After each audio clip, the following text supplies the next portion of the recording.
पिता, पुत्र और पवित्र आत्मा के नाम पर आप सभी को जय यीशु। आज हम 10वां अध्याय का अध्ययन करेंगे। इस अध्याय का शीर्षक है प्रवेशक संस्कार। इस अध्याय के भूमिका के तौर पर प्रभु ईसा मसीह का आज्ञा, जिसे हम संत मत्ती के 28वां अध्याय में पाते हैं, जहां प्रभु ईसा मसीह स्वर्ग चले जाने के पहले अपने शिष्यों को ये आज्ञा देती है कि तुम लोग सब राष्ट्रों में जाकर पिता, पुत्र और पवित्र आत्मा के नाम पर लोगों को बपतिस्मा दो। प्रवेशक संस्कार को, जिसे अंग्रेजी में सैक्रामेंट्स ऑफ इनिशिएशन कहते हैं, 3 प्रकार के संस्कार होते हैं। पहला है बपतिस्मा, दूसरा है तेलाभिषेक या दृढ़ीकरण संस्कार और तीसरा है पवित्र बलिदान।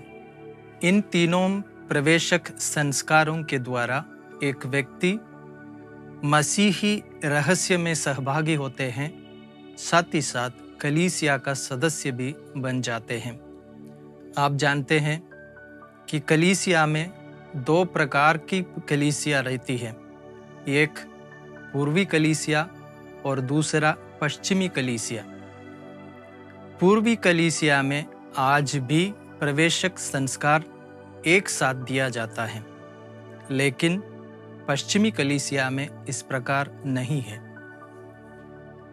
आदिम कलीसिया हमेशा इन प्रवेशक संस्कारों को, तीनों संस्कारों को एक साथ दिया करते थे। 3री शताब्दी में रोम का संत हिप्पोलिटस इसका साक्ष्य देते हैं। इस अध्याय का पहला उपशीर्षक है ज्ञान स्नान या बपतिस्मा। बपतिस्मा के द्वारा हम कलीसिया का सदस्य बनते हैं, साथ ही साथ प्रभु ईसा मसीह में बपतिस्मा के द्वारा मर के, हम अपने पापों में मर के प्रभु ईसा मसीह के साथ पुनः जी उठते हैं, एक नया मनुष्य बन जाते हैं। इस प्रकार बपतिस्मा के द्वारा हम एक नई सृष्टि बन जाती है। प्रभु ईसा मसीह में एक नई सृष्टि बन जाती है। इसलिए पवित्र बाइबल में हम पढ़ते हैं, रोमियों के नाम अध्याय 6 पद संख्या 3 से हम इस प्रकार पढ़ते हैं, क्या आप लोग ये नहीं जानते कि ईसा मसीह का जो बपतिस्मा हम सबों को मिला है, यह उनकी मृत्यु का बपतिस्मा है। हम उनकी मृत्यु का बपतिस्मा ग्रहण कर उनके साथ इसलिए दफनाए गए हैं कि जिस तरह मसीह पिता के सामर्थ्य से मृतकों में से जी उठे हैं, उसी तरह हम भी एक नया जीवन जिए। जिस प्रकार संत पौलुस हमसे कहते हैं, हम बपतिस्मा में, ज्ञान स्नान में हमारे पापों के साथ प्रभु ईसा मसीह के साथ मर जाते हैं और एक नया जन्म लेके, नई सृष्टि बनके प्रभु ईसा मसीह के साथ पुनरुत्थित हो जाते हैं। इसलिए आदिम कलीसिया में बपतिस्मा हमेशा ज्ञान स्नान कुंड में दिया करते थे। पूर्ण रूप से एक को उस पानी में डुबाया जाता था। डूबने का मतलब था कि मृत्यु को अपनाना, और पानी से ऊपर आने का मतलब था प्रभु ईसा मसीह के साथ ज्ञान स्नान में पुनरुत्थित होना, एक नई सृष्टि बन जाना, नया जन्म ले लेना।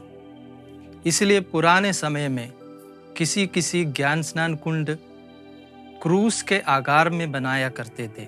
इसलिए ज्ञान स्नान प्रभु ईसा मसीह के साथ मरना और ईसा मसीह के साथ पुनर्जीवित होके नया जन्म लेना, नई सृष्टि बन जाना है।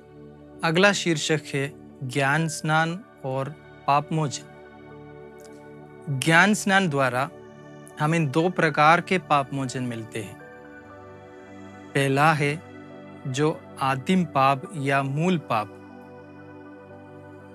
आदिम मानव के आज्ञा का उल्लंघन के कारण जिस पाप की अवस्था में हम सब भागीदार बने, उस मूल पाप से हम बपतिस्मा के द्वारा छुटकारा पाते हैं।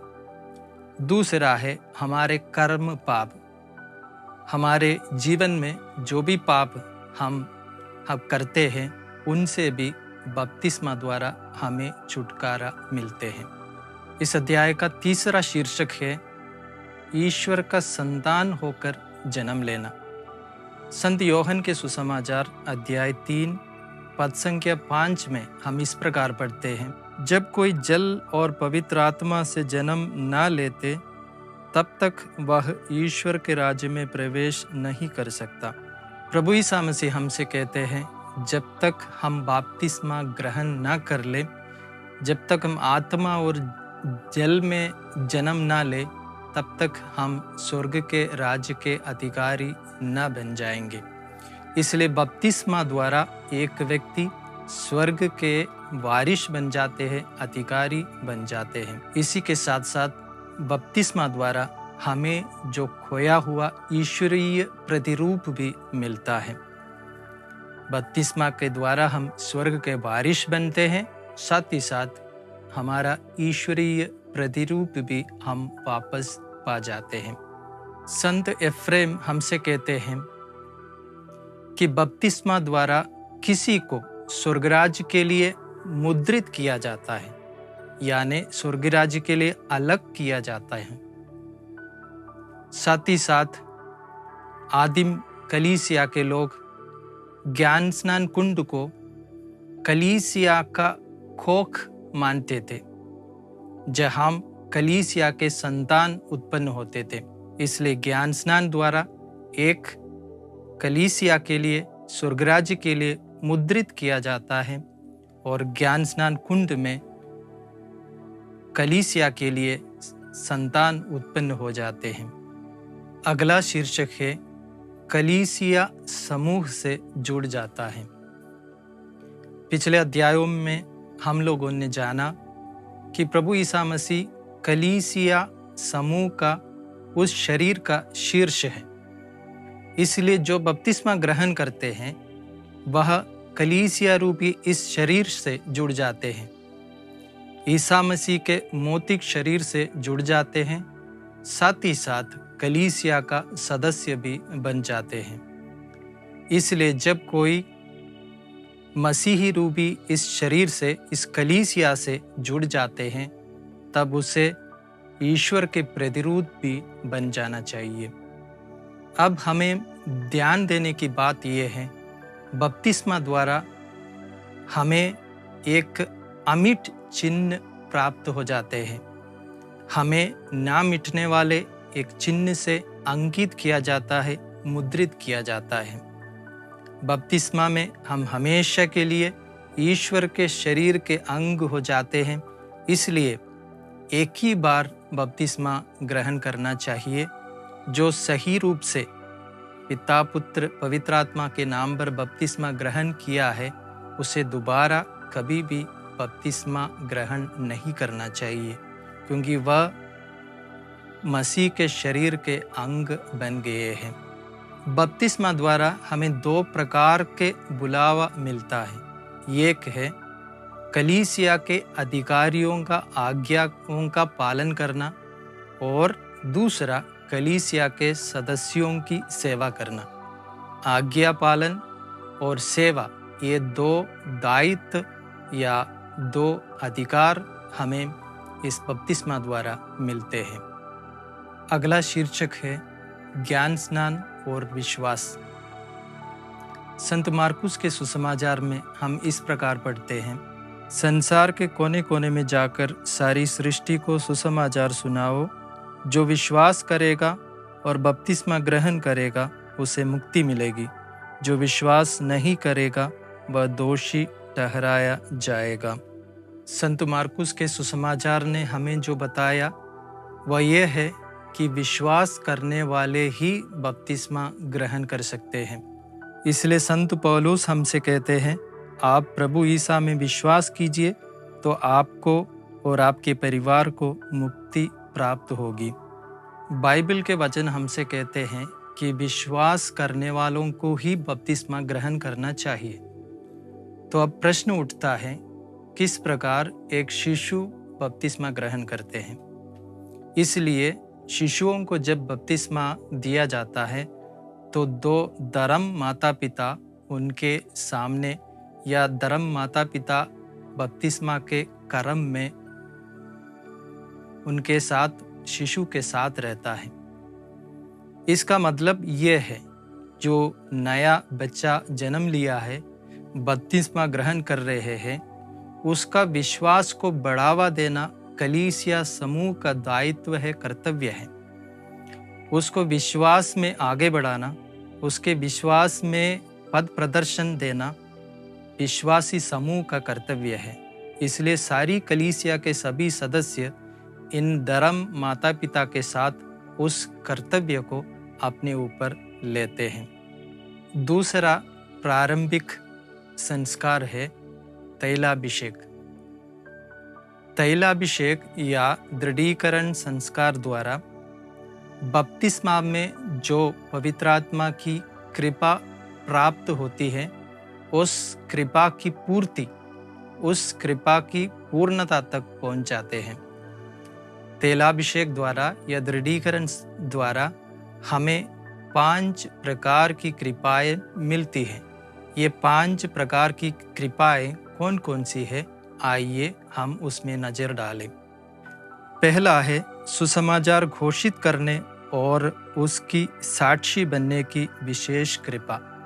दूसरा, दृढ़ीकरण संस्कार द्वारा हम विश्वास में दृढ़ बन जाते हैं। तीसरा है, दृढ़ीकरण संस्कार द्वारा हम कलीसिया में पूर्ण रूप से जुड़ जाता है। चौथा है, दृढ़ीकरण संस्कार द्वारा एक व्यक्ति आत्मा के विशेष कृपादानों से संपन्न हो जाते हैं। और पांचवा है, दृढ़ीकरण संस्कार द्वारा क्रिस्तीय जीवन का संपूर्णता एक व्यक्ति को मिल जाता है। इस तैलाभिषेक संस्कार का पहला उपशीर्षक है प्रभु ईसा मसीह पवित्र आत्मा से अभिषिक्त।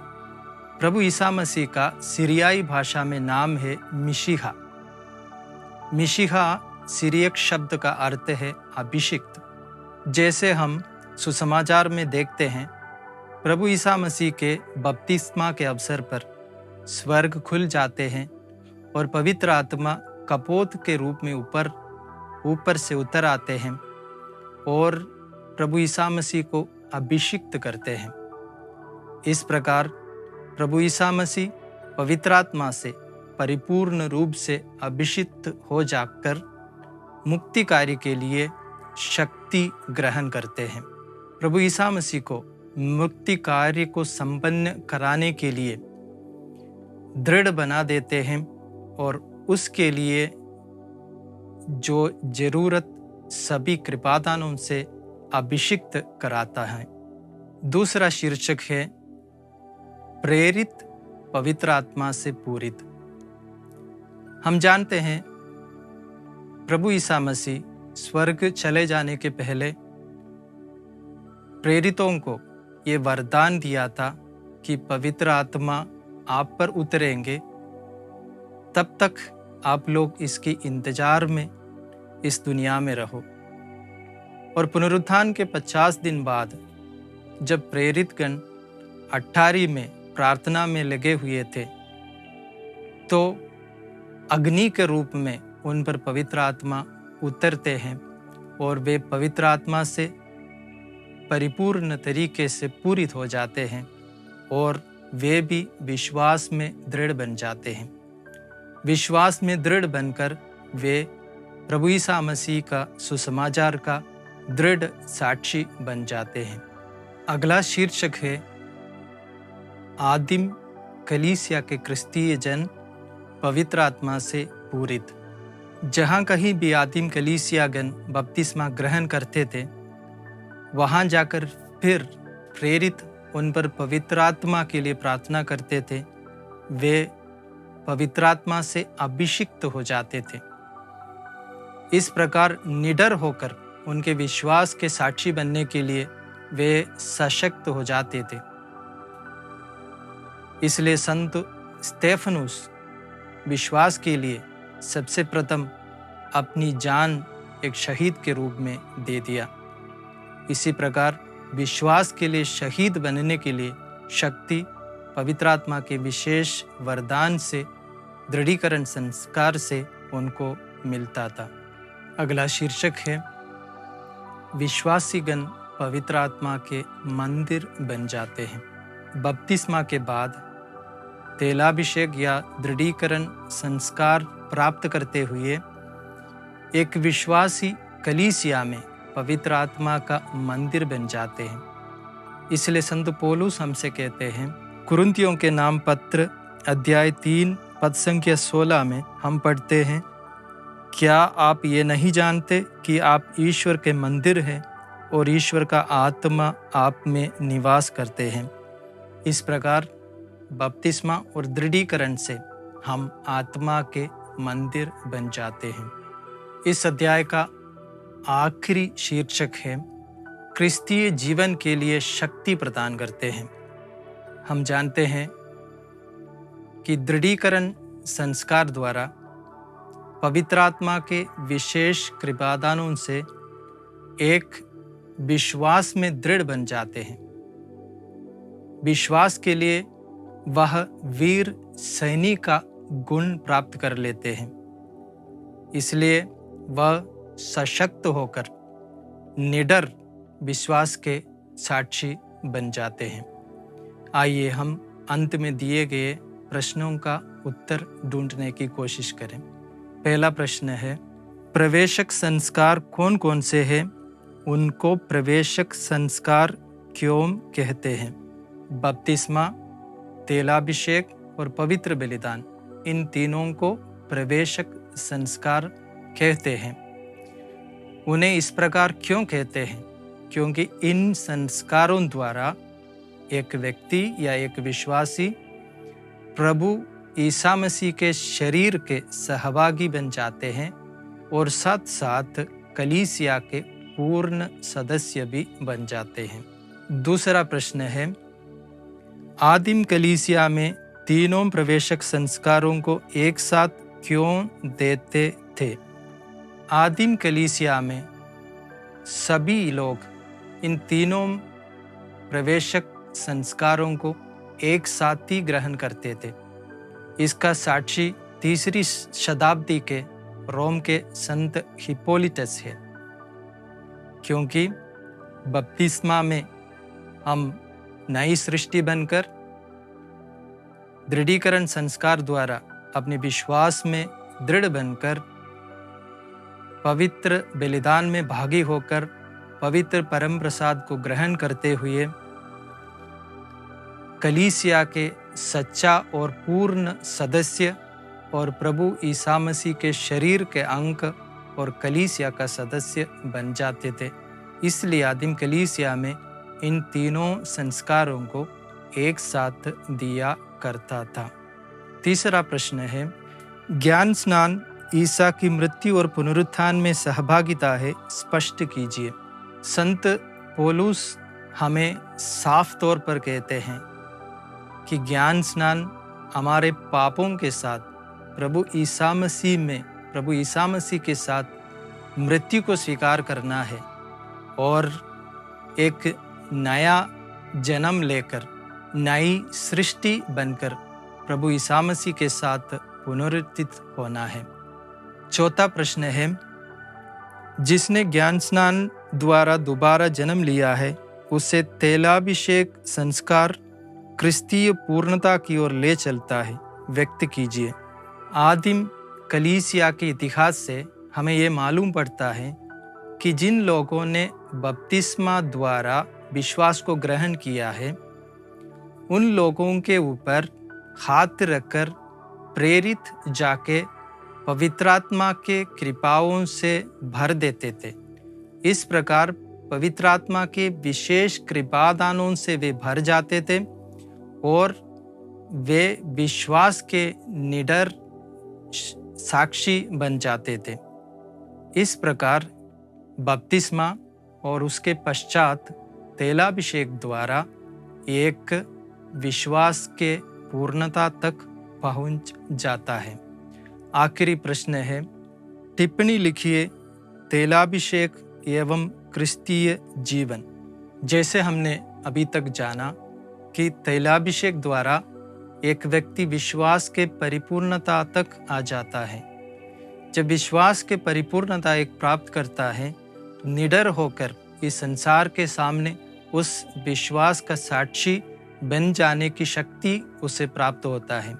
इसलिए कहते हैं कि तैलाभिषेक द्वारा एक व्यक्ति ईसाई जीवन के, ईसाई विश्वास के वीर सैनिक बन जाते हैं। वीर सैनिक का मतलब यह कि विश्वास के लिए अपना जीवन तक त्याग देते हुए, अर्पित करते हुए साक्ष्य देना है। संत स्तेफनुस इसके लिए हमारे कलीसिया के पहला उदाहरण है। इसके साथ हम इस अध्याय को यहाँ विराम देते हैं। आइए एक छोटी सी प्रार्थना करें। हम प्रार्थना करें। हे मसीह, आपने हमें ज्ञान स्नान के जरिए ईश्वर की संतान बनने की कृपा प्रदान की।